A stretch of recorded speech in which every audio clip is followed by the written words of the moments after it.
ابھی تھوڑی دیر پہلے سپریم کورٹ کے قابل قدر بینچ نے، جس کی سربراہی چیف جسٹس صاحب کر رہے تھے، عمران خان کی گرفتاری کو غیر قانونی قرار دیتے ہوئے اس کی رہائی کا حکم دیا۔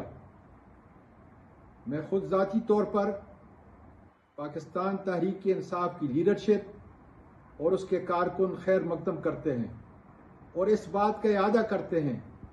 کہ پاکستان کی ترقی کا راز صرف اور صرف ہر ایک کو قانون کے تابع اور ایک ہی قانون کے مطابق جب اس ملک کو چلائیں گے، کوئی بھی قانون سے بالا تر نہیں ہوگا۔ یہ پیغام ہے ان طاقتور لوگوں اور ان کے بڑے کے لیے کہ اگر اس ملک نے آپ کو عزت دی ہے، احترام دیا ہے، تو پھر صرف اور صرف ملک کی بقا قانون کی حکمرانی سے منسوب ہے۔ اس لیے آؤ ہم سب مل کر اسی قانون اور اسی آئین جس کا ہم نے حلف اٹھایا ہوا ہے، اس ملک کو آگے ترقی کی طرف لے کے جائیں۔ آج ملک کی تباہی کے ضامن وہ چند اشخاص ہیں، افراد ہیں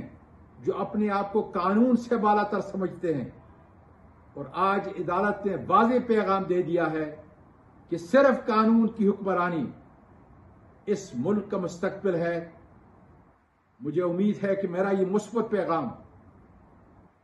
ہر ادارے کے سربراہ تک پہنچے گا اور وہ سوچے گا کہ یہ ملک اس کا ہے، اس ملک نے اس کو عزت دی ہے، احترام دیا ہے، اس لیے قانون کی حکمرانی پاکستان کی سالمیت کے لیے ضروری ہے، جس کے لیے آؤ ہم سب مل کر یہ کام شروع کریں